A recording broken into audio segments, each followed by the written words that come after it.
میں نے کہا شکر ہے بھائی، کم از کم اتنا تو آیا کہ میری ماں پاک ہے۔ نہیں، لفظ خطا کا اتنا اڑ گیا کس کی ماں کے لیے؟ حسنین کریمین طیبین طاہرین ظاہرین باہرین نیرین۔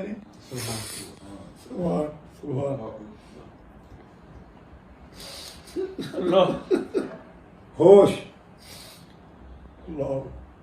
درد آتا ہے، کسی کو درد آیا تو اپنی ماں کو کہا پاک ہے، اس کو کچھ نہ کہو۔ میں تو ان کی نسل پاک کے جو کامل ہیں نا، ان کی جوتیوں کی خاک اولاد ہوں، لیکن جوتیوں کو خاک ہوں۔ میرے تایا پیر یعقوب شاہ صاحب کے ابا ریزوی پھالیے والے میرے تایا سگے تایا کے بیٹے ہیں۔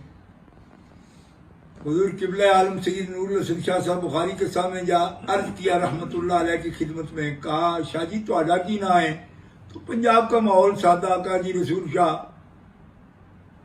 فرمایا غلام رسول شاہ۔ قبلہ عالم نے فرمایا غلام رسول شاہ۔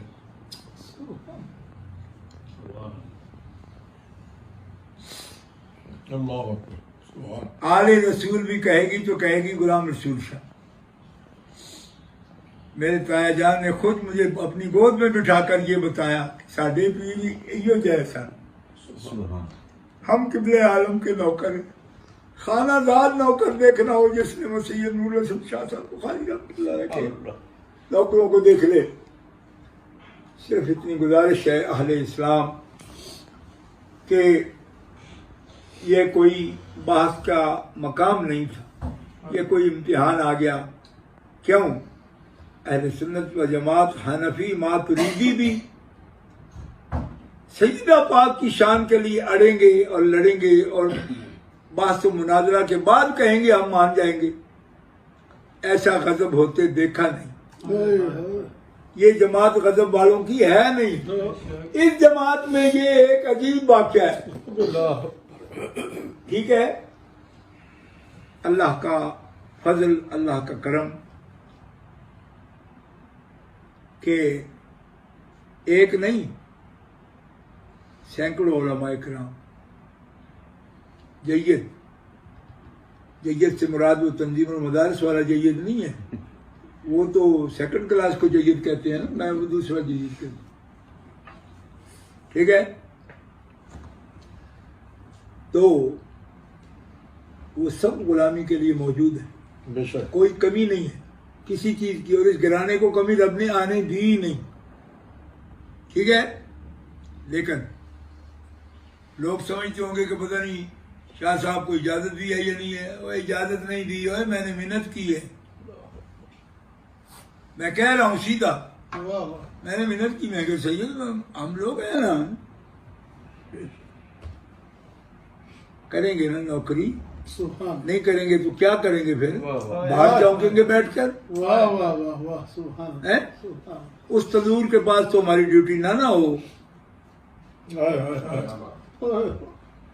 ہاں، اس کے بعد ڈیوٹی نہیں۔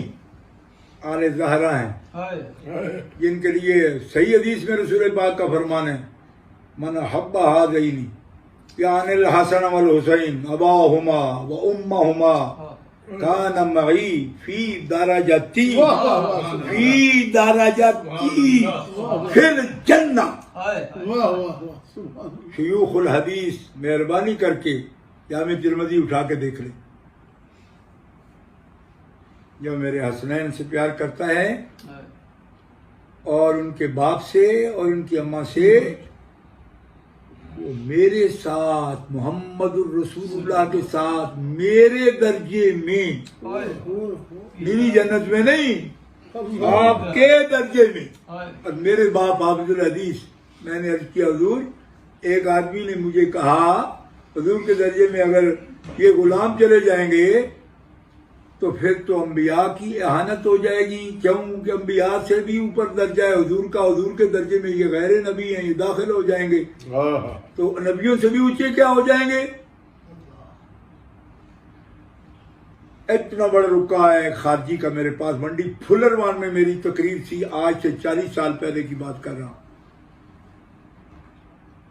میں نے جب جواب عرض کر دیا، میری عادت تھی جب تک والد گرامی حیات تھے تو جو بھی جواب دے بھی دیتا پھر بھی تصدیق کراتا ان سے آ کے۔ میں نے کہا جی میں نے یہ کہا، میں نے کہا تو نے لمبی کر دی بات، جواب ٹھیک ہو گیا، لیکن بات لمبی کی، کتنے منٹ لگے ہوں گے؟ میں نے یہ 15 منٹ۔ میں نے کہا، فرمانے لگے ہاں یہ بات بس ایک لفظ میں بھی ہو سکتی ہے۔ میں نے کہا وہ کیسے؟ فرمایا یہ غلام اس درجہ میں اگر اس درجہ کے مالک بن کر جاتے تو اہانت ہوتی، مالک اس کے محمد رسول اللہ ہیں، اور آپ کا وعدہ ہے حسنین کے غلاموں سے کہ چونکہ حسنین مجھ سے دور نہیں رہیں گے، وہ جنت میں میرے ساتھ ہوں گے، کیوں کہ جگر کے بغیر کیسے جنت میں؟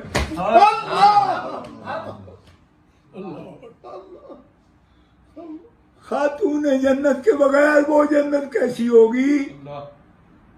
اب اس کا میں کیا کہوں گا کہ جو مصطفیٰ کا چین ہے، جنت چین کی جگہ ہے نا، تو دوسرا مقام کیسے ملتا ان کو؟ یہ چین جن کے بغیر ملتا نہیں۔ کوئی سمجھ آئی؟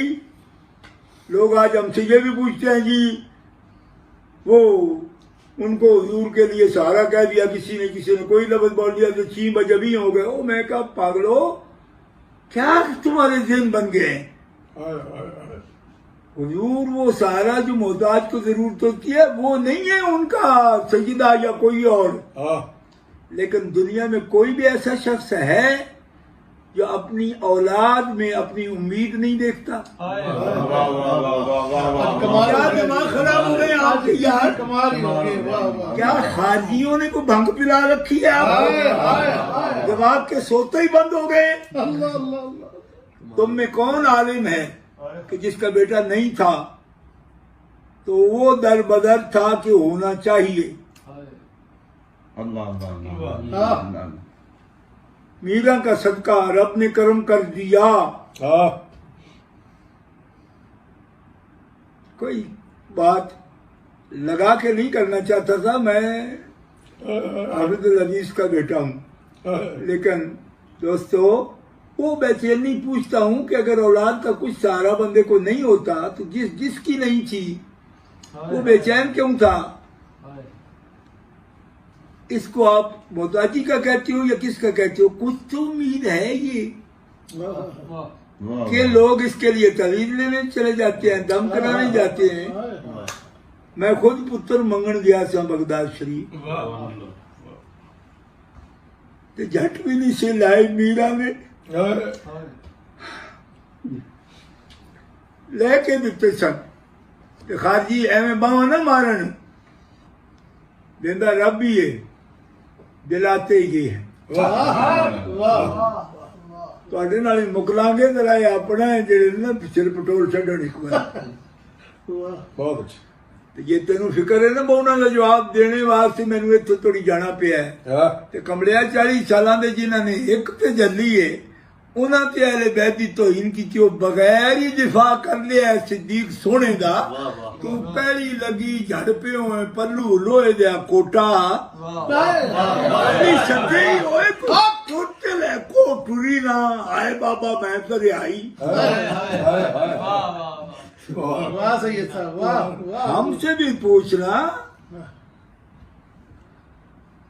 تلوار کی دھار پر چل کر توازن کیسے رکھا جاتا ہے؟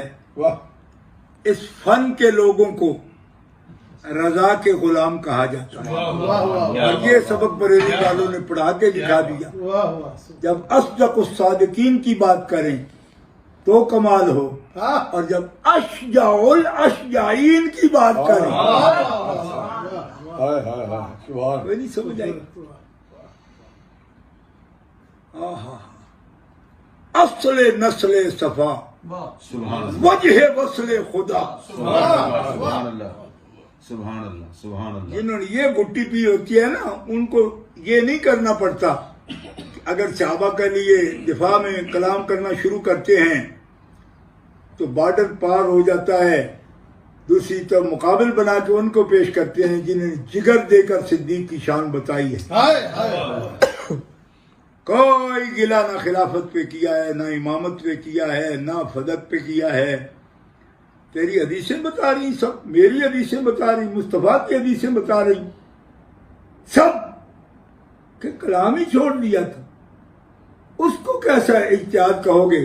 اجتہاد والے تو چپ کرتے ہی نہیں. ایسی نہیں بات. سخن شناس نئی دلبرا خطا اینجاز، خطا اینجاز. سخن شناس نئی دلبرا خطا اینجاز، خطا اینجاز نہ آجاز.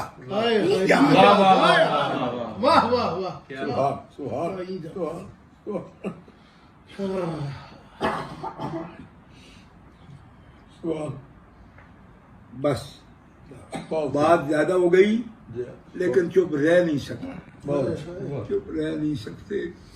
دکھ نہ ہوتا. آج بھی کسی نئی فرقہ بندی کی ضرورت نہیں، نہ کوئی گروہ بندی کی ضرورت ہے. اصلاح کی ضرورت ہے. نام نمود کی خواہش نہیں. آج لوگوں کے وقف بنانے، ٹرسٹ بنانے اور دارالعلوم قائم کرنے، اکیڈمیاں بنانی لوگوں نے سیکھی ہیں، ہے نا. 1925 میں جس کا پردادا امیر ملت ٹرسٹ قائم کر گیا اور گاؤں کے گاؤں کو کہہ گیا اپنے اپنے گھر بالٹیاں چھڑ دیو، بالٹیاں لیا کرو تو امیر ملت ٹرسٹ جو کھانے بھر کے لے جائیں. اب خواہش نہیں ان کی. ایسے ہم لا تزکوا انفسکم کے ساتھ کوئی بات کرنے کی تیاری نہیں، لیکن میں یہ اس لیے کر رہا ہوں کہ جب تک اصولی عقائد میں کوئی شخص متبع ہے اپنے مالکوں کا اور اپنے انصاب کا اور اپنے اجداد کا، اس کے لیے احتیاط لازم ہے. ٹھیک ہے. باقی ایک اشارہ دیتا ہوں اگر کسی کو سمجھ آ جائے.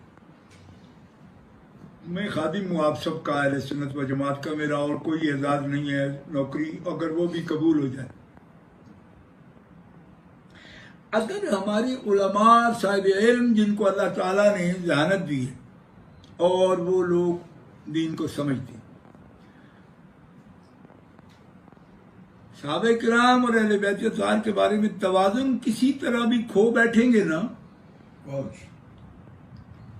تو موقع پیدا کریں گے. آپ اگر خارجیوں کی طرفداری کرو گے نا تو لوگوں کو رافضیت کی طرف دھکیل دو گے، اور اگر تم رافضیت کی طرف رہو گے تو اس صورت میں یعنی اگر صحابہ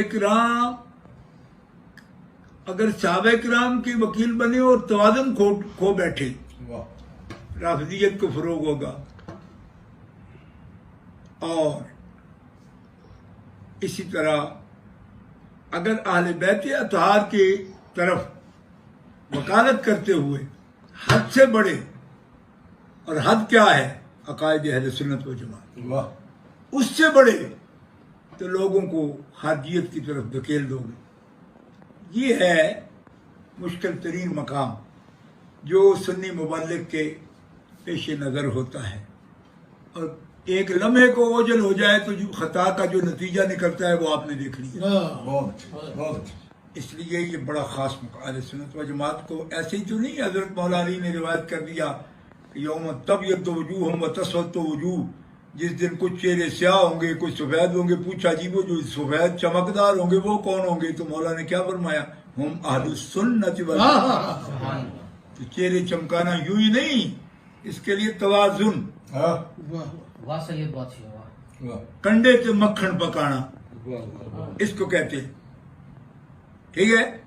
آخری لفظ میرے پیر کا حضرت قیوم زمانی قطب ربانی مجدد الفسانی شیخ احمد سرہندی الفاروقی رحمہ اللہ فرمایا محبت اہل بیت و عزت صحابہ اکرام صحابہ شرط تسنن است.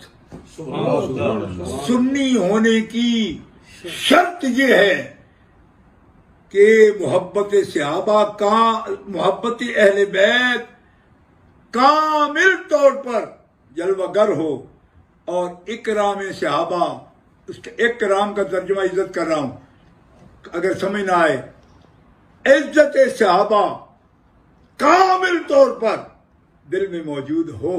یہ دونوں نسبتیں ایک وقت میں جس کے حاصل ہیں اس کے سنی ہونے کی سارے شرطیں پوری ہیں. یہ میرے پیر کا فرمان ہے. اللہ تعالیٰ آپ کو سلامت رکھے اور آپ زیادہ اضطراب بے چینی میں نہ رہیں. انشاءاللہ سیدوں نے جس گاڑی کی بھی ڈرائیونگ کی سیٹ پر رہے ہیں انشاءاللہ میرے والد فرماتے تھے کہ آل رسول کریم آگ لگانے والے نہیں آگ بجھانے والے ہیں. آگ بجھانے والے ہیں. لیکن ہم چاہتے ہیں کہ ادب والوں کے ادب کیے جائیں, احترام والوں کے احترام کیے جائیں, شان والوں کی شان کا اعتراف کیا جائے. کیوں؟ اس لیے کہ جن کی عظمتوں کے باب رسول اللہ نے خود کھول دی, محدثین نے ان کے لیے ابواب قائم کر دی. اب کوئی سنی مجھے بتائے کہ یہ فضائل بیان کرنا, ایک مفکر ہیں بڑے, مجھے کہنے لگے آپ تو فضائل کی تقریریں کرتے ہیں. میں نے کہا فضائل کی تقریریں میں نہیں کرتا, رسول پاک نے فضائل اور مناقب کے باب کے باب پورے بیان کر دیے ہیں. تو سنت رسول پاک ہے. اس لیے کس کس کو ہم کیا کیا کہیں گے. چھوڑیے باتیں, بات ختم ہو گئی. سیدوں کا حکم تھا, دونوں سید دائیں بھی سید بائیں بھی سید, درمیان میں ان کا خادم درمیان بیٹھا ہے. اور اس وقت مرشد پاک کا جلوہ وہ بھی موجود ہے.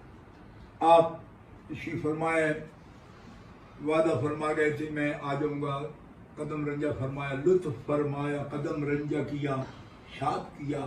مہرباں آپ کا احسان ہمارے سر پر. تشریف فرمائے اور یہ خوشبو والی محفل, کیوں؟ ان کے نام آنے سے خوشبو آ جاتی, تازگی آ جاتی ہے. اور وہ خوشبو حاصل ہے انشاءاللہ اللہ کے فضل و کرم سے, اور پریشان نہ ہوں, مضطرب نہ ہوں. انشاءاللہ تقاضے حکمت کے بھی, موعظہ حسنہ کے بھی, اور جدل ہو تو جادلہم باللتی ہی احسن, ہی حسن نہیں احسن, احسن. اللہ نزل احسن الحدیث, اس کی روشنی میں. تو گرامی قدر حضرات, میں دعا گو ہوں آپ کے لیے, آپ ہمارے لیے دعا فرمائیے.